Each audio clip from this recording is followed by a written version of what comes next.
You're listening to Women's Media Center Live with Robin Morgan on 1580 CBS Radio.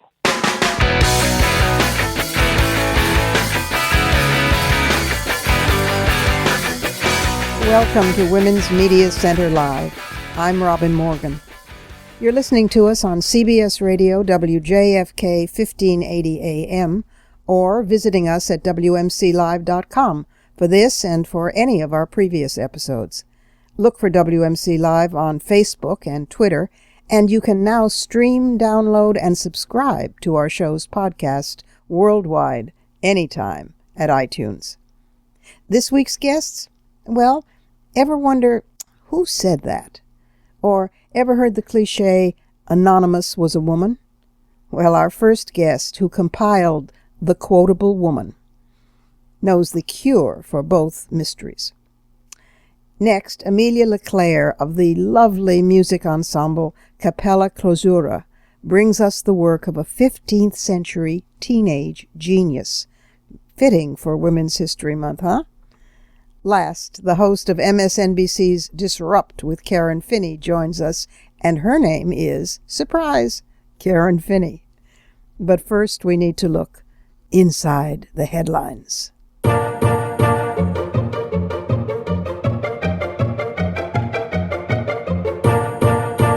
At first I laughed at them, but now I find them really irritating. The John McCain's, Fox pundits' right-wing attacks on Obama's so-called mom jeans. That is, the loose jeans that he wears, which they think look like the jeans your mother would wear. Of course, if he wore tight jeans on that long, lanky body, which I personally find rather sexy, but then again I find intellectuals sexy, if he wore tight jeans, being African-American, they would say he looked like a pimp. Since he wears loose jeans, he looks like a mom. But what they're really saying is that he's nerdy, that he doesn't make decisions on a snap, that he considers the options, that unlike Reagan and unlike George Bush, who just rushed in without being stopped up by facts and considering options, he considers these things. He does not enjoy ejaculatory politics, much less prematurely ejaculatory politics like George Bush and Ronald Reagan did. In other words, we're back to the politics of manhood. They're saying he's not a real man because he does not lack ambivalence, because he considers options. And that brought to mind a passage that I wrote once in The Demon Lover about manhood and the politics of ejaculatory, premature rushing in and then refusing to withdraw, as well as the lack of ambivalence. And the passage held up for me when I found it, so I thought I would share it with you today. One thing is certain: men of the state that is, those in power, and men of the state that would be, share form as well as content. As the state increasingly adopts terrorist means, so the terrorists increasingly adopt state structures of organizations. We do enhanced interrogation, they form committees and fundraise. Playing state, so to speak, the two become mirror images, admiring each other. And they also share a peculiar intoxication. They suffer from the lack of ambivalence, because they can torture, kneecap, kill, and eventually consider the political reasons for doing these things secondary or irrelevant to the mere doing of them as creative acts. That's a lack of ambivalence, which has to be trained into a man. The war toy, the rigid penetrating missiles, that's the language of the Pentagon, not mine. The dynamite and the blasting cap, these are at first only symbols of the message he has to learn, fetishes of the ecstasy he's promised. But he must become them, incarnate them, before he's rewarded with what the lack of ambivalence promises him. Frenzy, excitement, exhilaration, an orgasmic thrill in violent domination with which, he is taught, no act of love-making could possibly compete. This is the heart of manhood, the message that the father's legacy to the son is manhood. And the revolutionary high, which is the intoxication of believing you'll evolve to the top in victory, or else you'll attain the ultimate orgasm of violent death, that's the bond between members of the state that would be. They may have different means of going about it. Some prefer direct armed assaults, others do kidnapping, but however the styles differ, the bond of exhilaration has been expressed and romanticized by all of them. They feel themselves extra human beings, immortalized in their impending mortality. They feel themselves transformed into living weapons. Well, if manhood is perceived as localized in a hardened penis, and if the penis is perceived as a weapon, then manhood itself is the means by which male human beings must make of themselves weapons. Now, all the way from Eldridge Cleaver's old roars of manhood to the dropping of the bomb-named little boy in an ejaculation of death over Hiroshima, all the way through the hymn to violence as man's way of recreating himself, has this consistent obsession. But if one is a weapon, how can God not be wrathful? If one is a weapon, how can power not mean dominance? If one is a weapon, what is one to do with oneself but kill or be killed? If one is a weapon, how can sex not be murderous and murder not be sexual? If one is a weapon, how can women be other than targets? If one is a weapon, how can death not bring ecstasy? I think we do well to feel ambivalence, and I worry about those who suffer from a lack of ambivalence.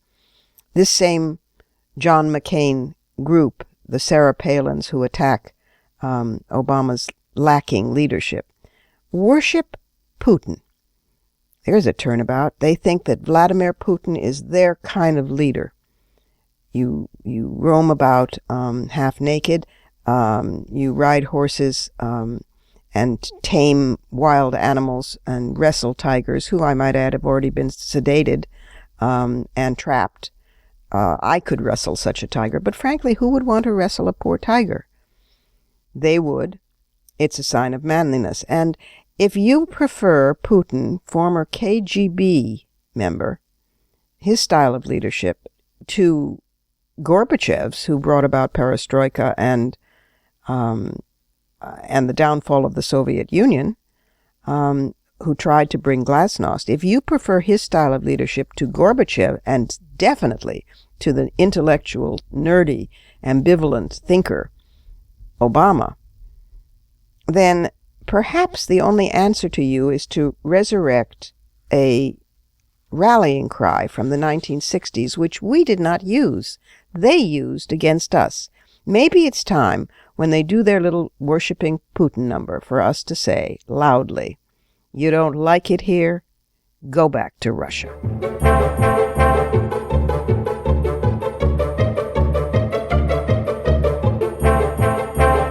If you, like me, love to browse around in the short form of literature called quotations, you will particularly enjoy my next guest, Elaine Partnow, who years ago compiled and edited The Quotable Woman, and has gone on from there to compile more such books.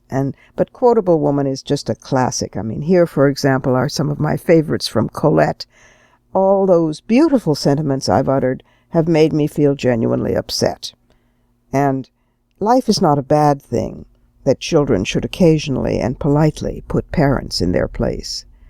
And you'll understand later that one keeps on forgetting old age, right up to the very brink of the grave. Here's the woman who brought us these and more, Elaine Partnow. Elaine, welcome to the program. Oh, thank you. It's a joy to be here.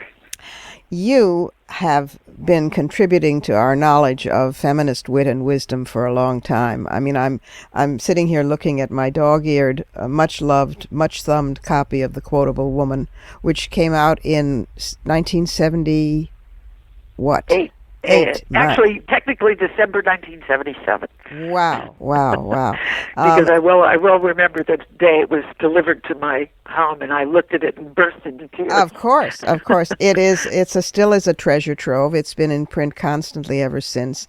And then you've gone on to do many other books and the what I think of as the personification performances of historical figures of women, in particular feminists. And so first tell me, how did you get into doing the quotable woman? How did you get into being the go-to woman on women's quotes?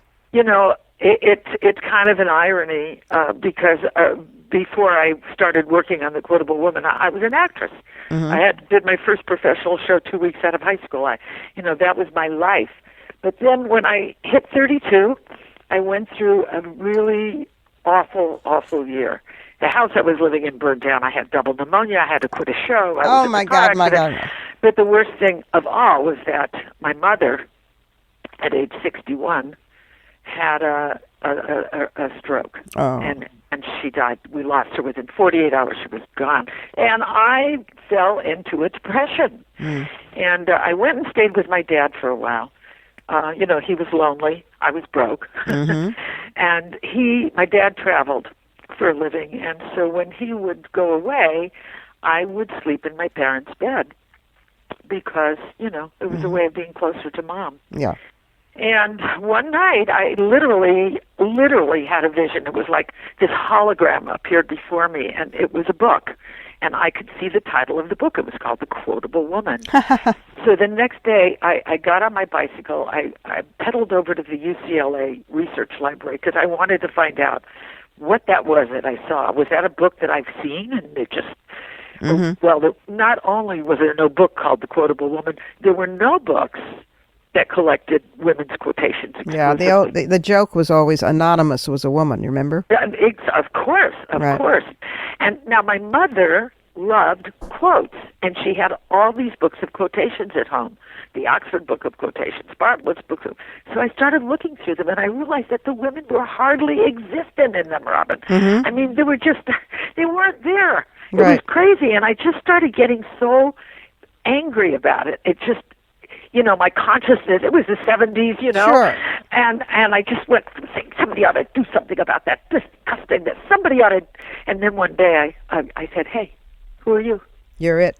And I'm thinking of a quotation of yours that I think was in my very first volume, where you said, only she who attempts the absurd can achieve the impossible. Yes, it's true. That's one. And so here I am, a theater arts graduate, trying to put together the great quotations of all the women of the world. But it's been such a contribution. I mean, it's just fantastic. And it's still going on. So now let's jump to the present. Jump forward. Yep. Past all the books that came out in between, the Little Book of the Spirit, the Quotable Woman, the First 5,000 Years, the 6th edition, my God, right. The Quotable Jewish Woman, the blah, blah, blah. More and more and more. You can find them all on Amazon.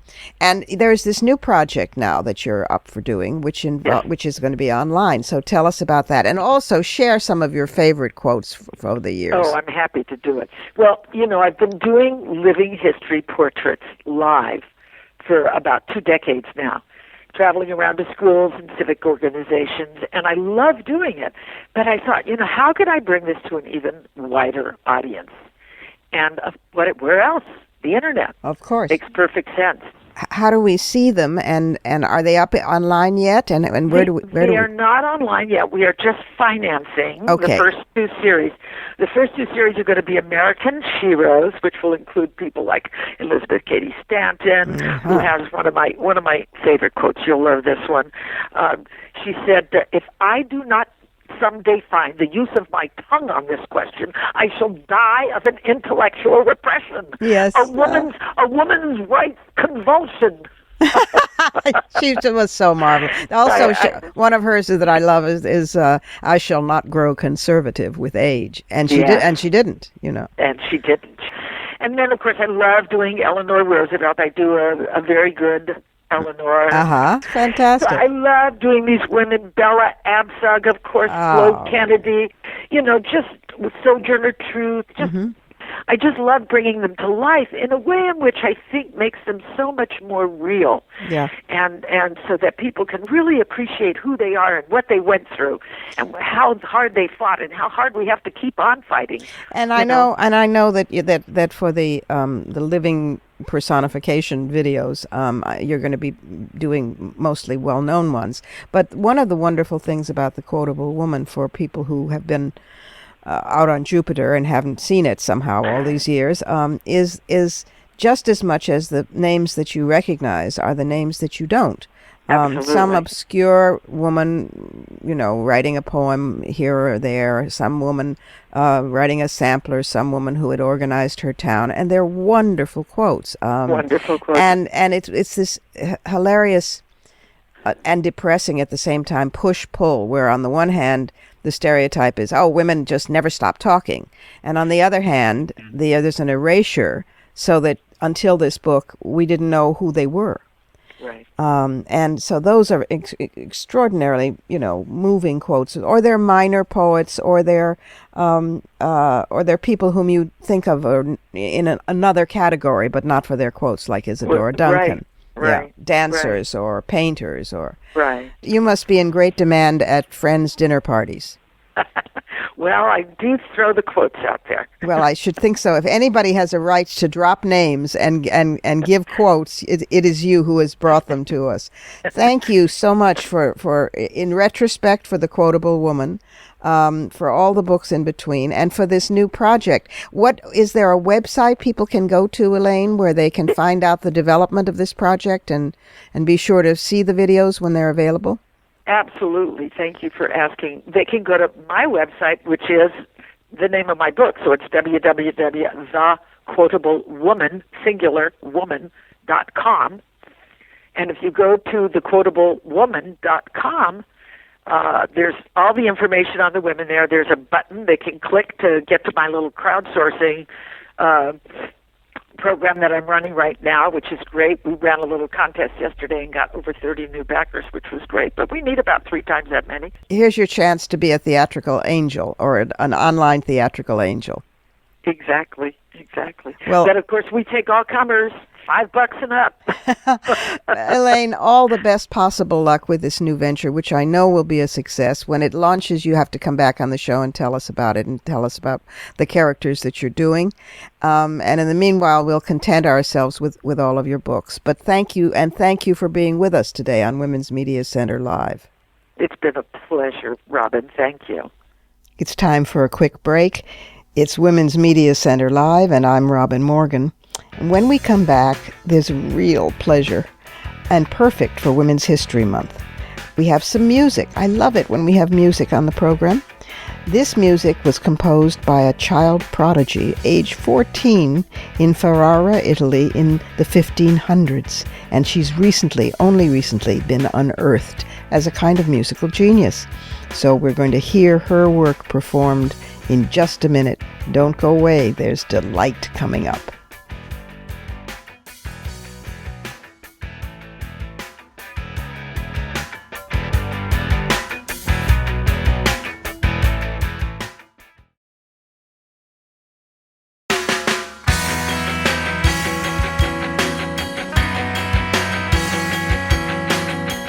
You're listening to Women's Media Center Live with Robin Morgan on 1580 CBS Radio.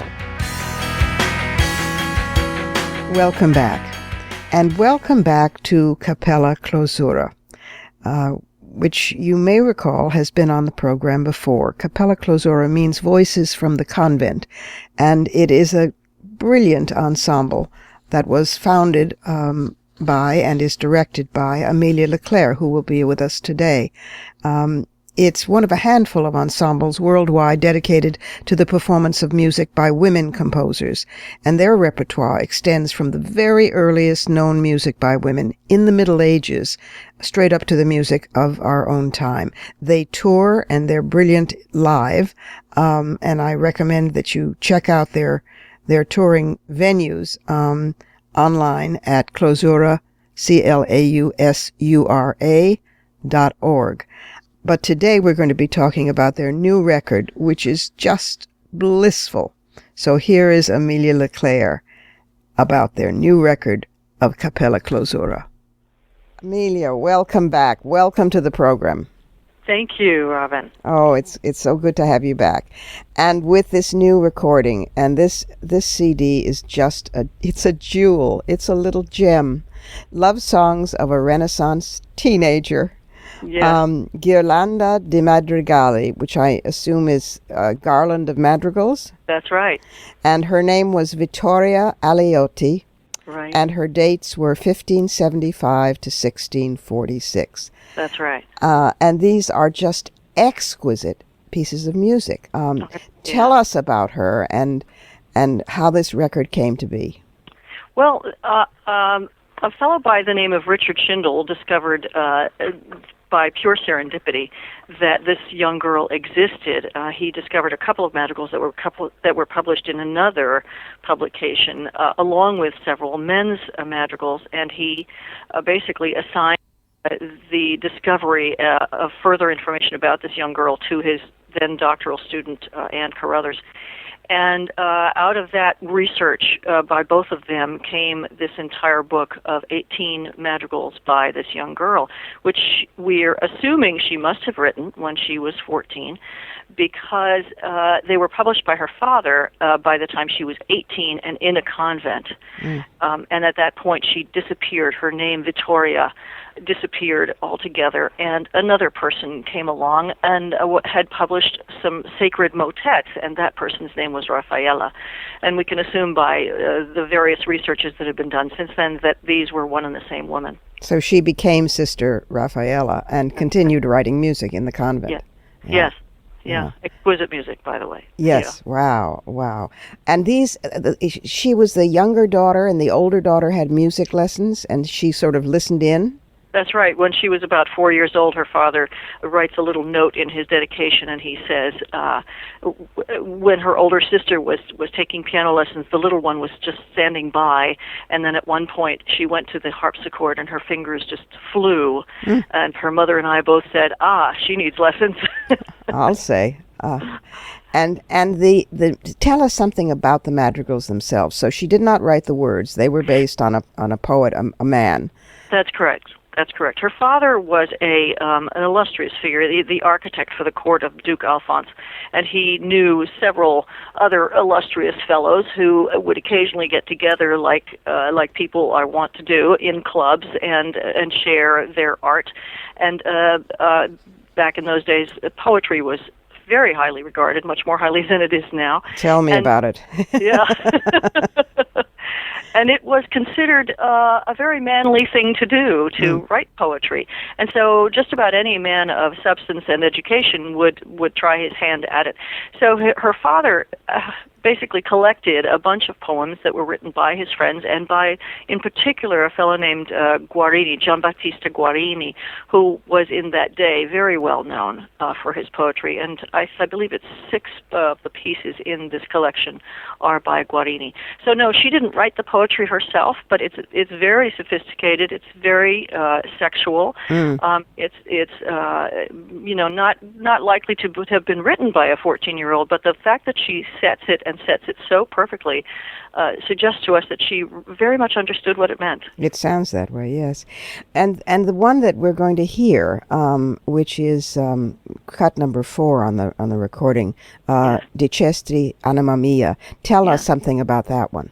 Did you say, my soul, that you burn with love for me, just with your lips or from the depths of your heart? I shall not believe until I see signs of your love. Do you want me to be reassured? Let your words be true and trustworthy, and let both witness and oath be witness and oath be your kisses. Oh, my God. Okay, here we go. Okay.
Beautiful, beautiful. Thank you, thank you. Well, with this piece, every piece that she's written, it's almost as though she was given an assignment by her teacher to make each piece an exercise in a particular musical device. And so this piece takes, for example, the word when the poet says, I shall not believe until I see signs of your love, she sets the word in a sort of an imitative way. The basses and tenors begin singing it, and then the altos and the sopranos follow, and the soprano then doubles that word. And by so doing, she doubles the meaning of it. You know, the sigh is so elongated by that word. So there are devices like that just make you swoon, absolutely, and you really understand what the poetry is saying there. Well, your notes in the booklet that accompanies the CD are extremely helpful and revealing of the different conceits in each of the madrigals. It's just an exquisite product. So before we go, I want to catch up on a little bit, just for a minute or so, on Capella Clausura, and what's next, and be sure to give the website so that people know, and where are you playing out this spring and stuff like that. Okay. Well, what's next is an immersion into a 15th century manuscript, an illuminated manuscript. We are going to be fully costumed and living in the manuscript and inviting our audience to walk in and experience every sense that existed back in those days. What a great idea. Yeah, thank you. I'm very excited about it. The manuscript is from Belgium, a convent that was in Belgium in 1554, and it was celebrating its 300th birthday. That's when they created this huge book. And so we'll be singing bits from the book, dressed as Cistercian nuns from the 1500s, and people will basically walk through and see the music and smell the food that was been cooked then. It's interactive. It's very interactive. Yeah, fantastic. Not a concert. Yeah. Give the website so that people can catch up on where you're playing and anything else that you're doing. Thank you. www.clausura.com. That's CLAUSURA.com. And on that website, you can also find out how to order the CD. Wonderful. And do order it. It's such pleasure. And for Women's History Month, it's such a gift. This 14-year-old from 1575 to 1646, and her absolute genius, and that you resurrect these women composers during a period when it was thought they were just, quote, just cloistered. Is a real gift to all of us. Thank you so much for everything that you do, Amelia, and for the gift of Capella Clausura. Thank you so much, Robin. We have to pause again here on Women's Media Center Live. I'm Robin Morgan, and when we come back, we're going to have some political commentary. We've had words, we've had music, and now it's time to get down to it. Karen Finney, the MSNBC political commentator with her own show Disrupt, is here, and she's coming up in just a minute.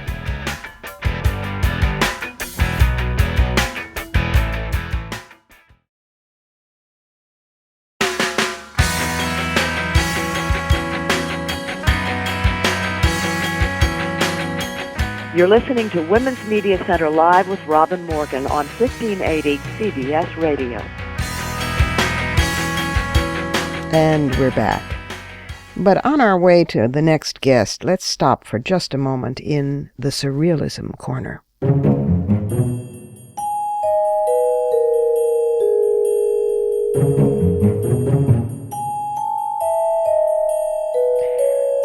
I'm not sure whether this item actually belongs in the Surrealism Corner, but it's so bizarre and ironic that I don't quite know where else to put it. It's based on an Associated Press story from March 14th, and the headline was Iraqi Bill to Legalize Child Marriage. Do you remember when Fallujah fell, and you remember feeling very dispirited over all the young female and male Marines who died there taking it? And now, for what? Well, here's another for what? For this? For this, we went into Iraq? A contentious draft law being considered could open the door to girls as young as age 9 getting married, and also would require wives to submit to sex on their husband's demand. And this bill is provoking outrage from secularists, from women's groups, and from human rights groups, both in and outside of Iraq. It's known as the Jafari Personal Status Law, and based on the principles of a Shiite school of religious law. And the aim is to create, it's part of a sort of campaign to create different laws for Iraq's majority Shiite population, which definitely was discriminated against under Hussein. But Iraq law now sets the legal age for marriage at 18 without parental approval and 15 with a guardian's approval, although in practice in rural areas it happens much younger ages.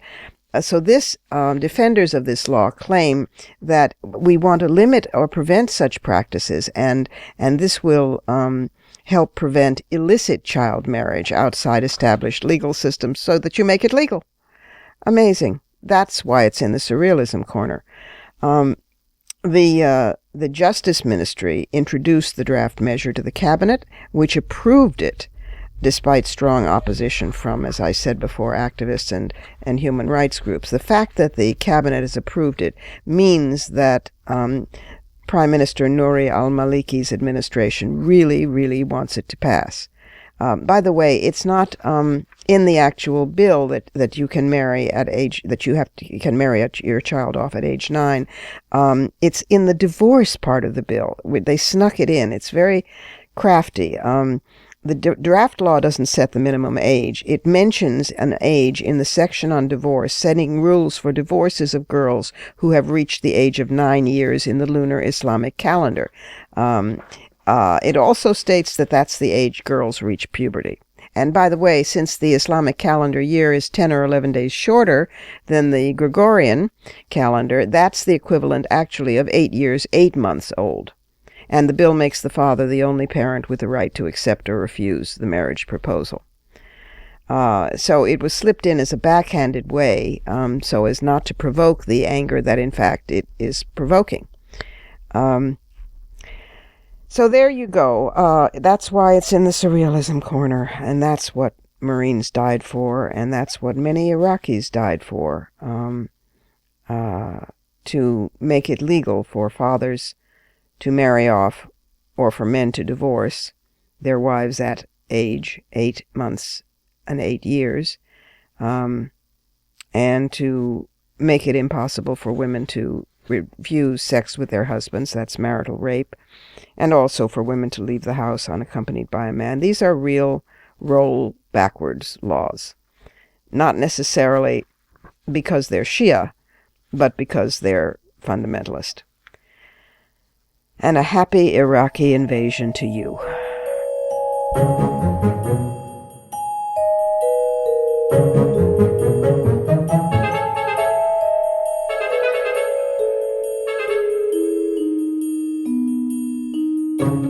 My last guest today is Karen Finney, who is a political commentator for MSNBC, and you know her as the host of the show Disrupt with Karen Finney. She's a former political consultant who served 4 years as the spokesperson and director of communications at the Democratic National Committee, and she's been a commentator for Politico, and she was press secretary for Hillary. Karen, welcome to the program. Thank you so much. It's really great to be here. It's great to have you. I'm a fan. of Disrupt. This is the best title, Disrupt with Karen Finney, of anything on television. It reminds me of the 70s when we had the saying, level everything, then we'll talk politics. That's right. Remember? Well, the whole idea was I wanted to say, hey, let's shake things up. Let's disrupt the conversation, but talk about in a positive way. I think of people like Martin Luther King Jr. and, so many leaders like that. They were disruptors, people who said, you know what, the status quo isn't okay. So how do we change the way we think about change and how we actually make it happen? That's right. And they get niceified over perspective as if they are made more palatable. But every time it has to be opened up anew. I think it's a great name for a program. Thank you. And if anybody has been on Mars and doesn't know about this program, Disrupt with Karen Finney, it is on MSNBC. I see it on weekends at 4 p.m., but I don't know. In other parts of the country, it may be on different times, so check your listings. It's just smart and funny and everything you need to know in order to feel sane again. Well, thank you. Now, we really try. So, and sane and angry in a healthy way. Yeah. Well, I think it's important that we challenge things and say, wait, why is it this way? Just this last weekend, we were looking at the Keystone XL pipeline and looking specifically at how it will impact the residents of Port Arthur, Texas, who will be the end, if the pipeline goes through, the end of the pipeline. It is a already very poor African-American community. You have a high percentage of children on nebulizers. Kids, you don't see people out on the streets that much because they stay inside because the air is so bad. So I think it's important that we talk about these things and that we put these things out there and say, is that really who we are as Americans? And Port Arthur, Texas is called the sacrifice zone. And I was shocked to find out that is a World War II era terminology that actually referred to areas that had suffered nuclear contamination. Oh, my God. Basically, you're triaging the people there. You're just writing them off. That's right. And that's what we saw in West Virginia, where we have the big companies making a lot of money. You have, people not making as much money, suffering. Their land is being polluted. Their water is being polluted. Yep. Their health is being impacted.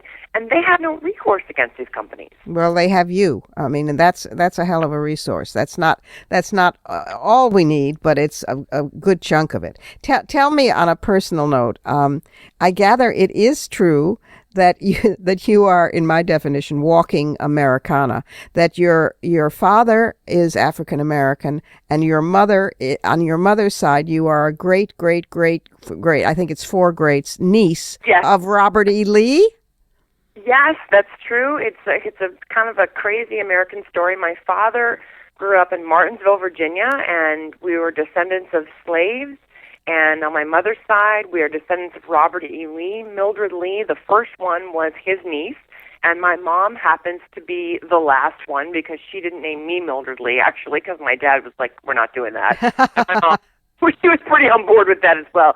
And but she grew up in North Carolina, and they grew up 90 miles apart, met in New York City, actually. Wow. And I think that's part of the American story that, they lived 2 very different lives on different sides of the color line, but then came together as part of America.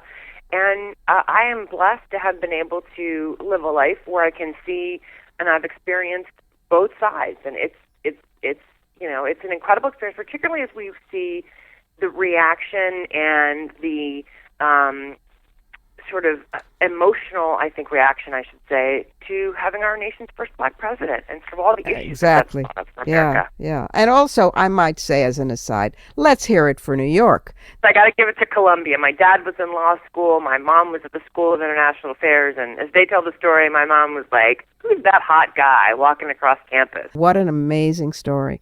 And among the many things that you've done, you were Hillary's press secretary for a while. Yes, so I was her deputy press secretary in the White House from literally day one, the first term, and then her press secretary, one of her press secretaries in her first run for Senate in 2000, And I have to tell you, it's so interesting with all of the, there were the Clinton documents that were released last week and the HR books out. It's been interesting kind of reliving some of that and how different things were in the early 90s for women and how far we've come. And I feel like Hillary embodies so much of that for women in terms of, I can tell you that when I worked for Hillary Clinton, one of the biggest arguments I ever got into with a reporter was he could not believe that a woman would, like Hillary, who was so well educated, literally that she could do healthcare policy, help her child with her homework, and plan a state dinner. My God. Mandela. And I said, well, what does your wife do all day? Your wife helps your kids, and your wife cooks dinner. Women invented we invented multitasking. I think women. That's exactly right. Exactly right. And you see sort of that arc of how where that's come to, and clearly women, we have farther to go and more that needs to be done. But it's really fascinating, and I do think that Hillary kind of embodies that journey that women have been on. She does. She does. You know the phrase, women are becoming the men we wanted to marry. And that it's very much true of her. She has become not so much a symbol, but an avatar. She incarnates the desires and the transitions of so many women of that generation, and even younger. I agree with that, but I also really think that she has helped, and she and a number of women. Hillary is an amazing person, and I cannot tell you the honor it was to work for her, but there are so many incredible women. We have so many great women in the Senate right now and in the House. We do. And women CEOs who are teaching America about a different kind of leadership. Yes. A kind of leadership that says, let's come together and figure this out. It's not about you win and you lose, and but it's about how do we get something done, and I think that's really important for the country at this point. It is. It's very pragmatic kind of leadership.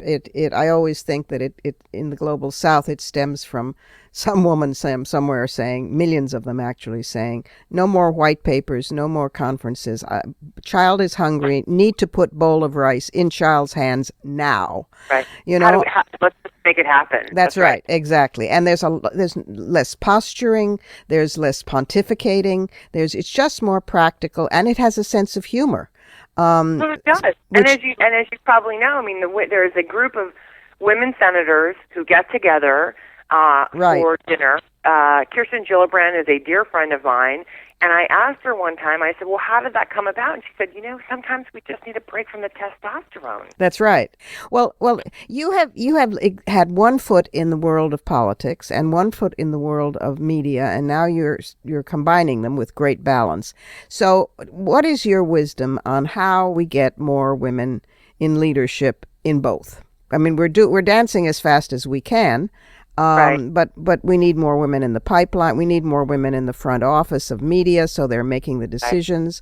We need more, So what are your thoughts on that? I think the most important thing is for women to have, and one of the things I love about SheSource is that women put themselves forward and say, hey, I'm an expert in this area, and I can talk about this. Mm-hmm. And I can tell you just in my own career, it is a challenge when I was at the Democratic National Committee and I wanted to find more women surrogates to talk about issues, and not the so-called women's issues, but wanted to show that women could talk about everything from foreign policy to domestic policy issues. Right.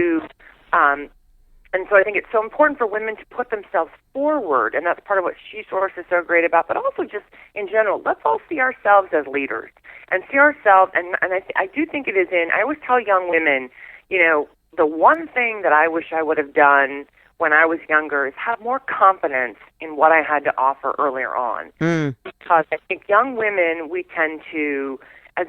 younger women tend to think, well, I'm here, that's good enough, I don't want to rock the boat. No, rock the boat, disrupt a little bit, and know that because you're there, somebody thought you are qualified and that you have something to offer. So offer that. And I think that's a big piece of it for women is, put yourself forward as, a voice, an expert, and see yourself that way. You're so right. Most women are as qualified for a particular post in any given area as most men in that area. It's just that men are given the confidence and encouraged with that confidence. So first step is for a woman to realize, I've done my homework. I'm dedicated to this. I'm qualified. And then second step, as you say, is something like SheSource. You know that SheSource now has the largest data bank in the world of women experts in every field. So they can't say anymore, well, we would have somebody, but we can't find any qualified women. No excuses. That's right. You know. And I would say, the other piece of that is for women who are in positions of power, and that is support other women, hire women, yes, and believe in women, and believe that, and say to your own team, I don't believe you that we can't find a woman who can talk about foreign policy. I don't believe that we can't find a woman who is going to be qualified to lead our environmental effort. Mm-hmm. And so, part of it is, as women make it further up sort of, the food chain, if you will, and we are at the table and we are in the corporate boardrooms, demand that more women are there too. Yes. All right, dear Karen, we've got to go, but keep on doing the remarkable work that you're doing. And I know that most of my listeners have heard you before, but those in other countries may track you down online. If you haven't been to given yourself the pleasure of Disrupt with Karen Finney, you have a treat coming. Thanks again for being with us. Thanks so much for having me. I really appreciate it. And it's time for our last break here at Women's Media Center Live, where I am still hanging in there, Robin Morgan. And we'll be back in just a moment in time for Fighting Words.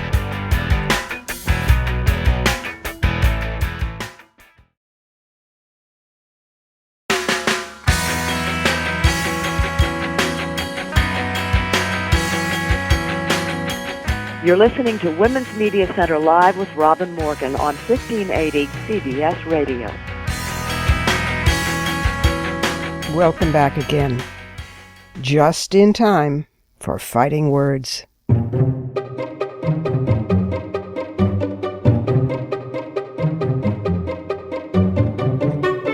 Clout.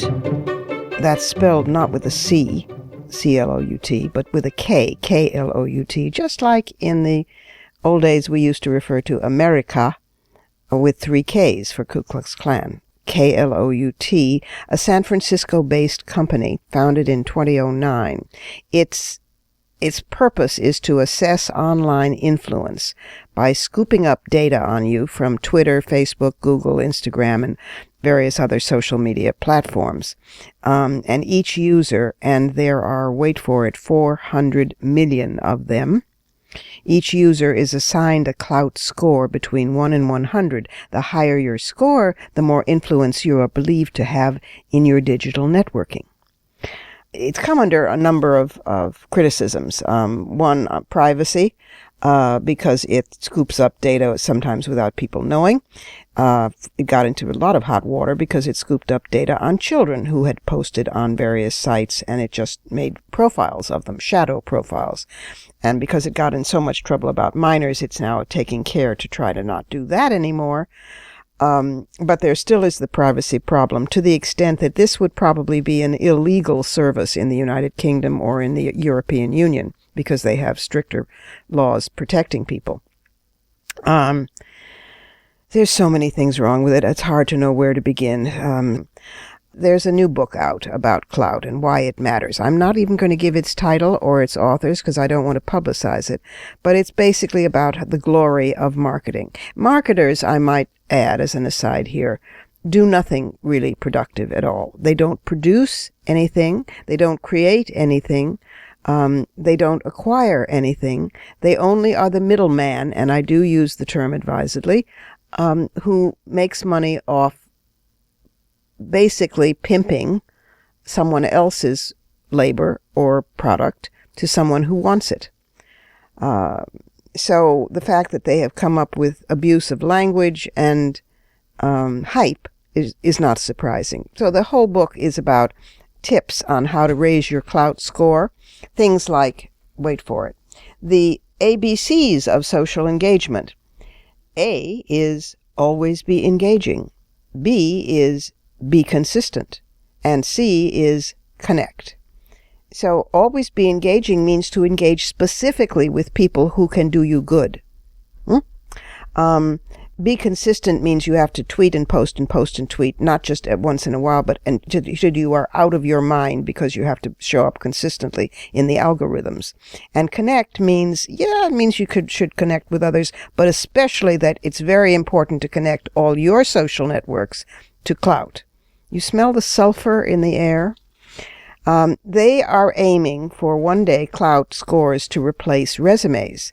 They are aiming for a situation where you walk into a hotel and guests on check-in, you're awarded certain perks like an upgrade because your clout score is high and it shows up on the computer.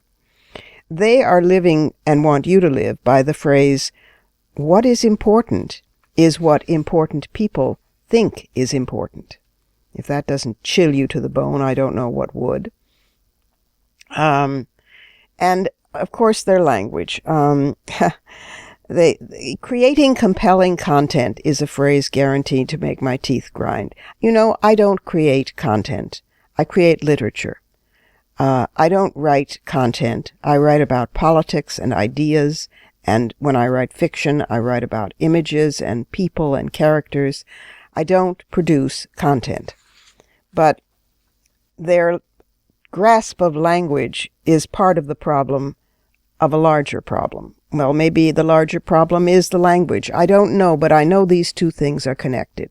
I know that clout, which has been created to determine online influence, has an inherent bias because online influence has an inherent bias. It's about popularity, how hungry these people are for acceptance. It's pathetic.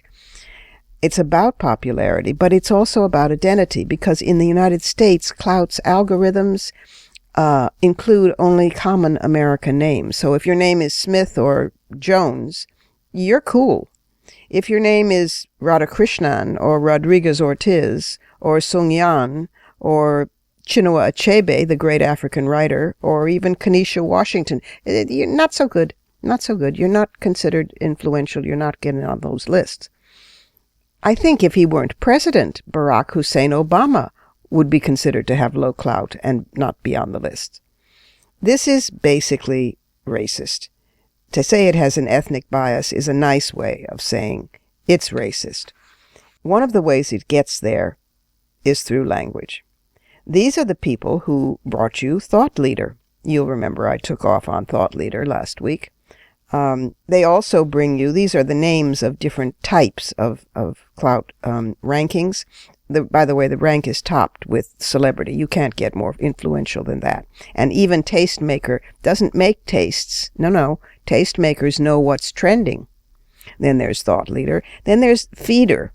A feeder is a person who gives out a steady flow of information so that people come to rely on that and don't seek anything else anywhere else. And there's socializer and specialist and dabbler, all the way down to observer. Observers obviously don't count at all. But socializers are people who people count on to find out what's happening, as opposed to finding out themselves. The misuse of language, Socrates said, induces evil in the soul.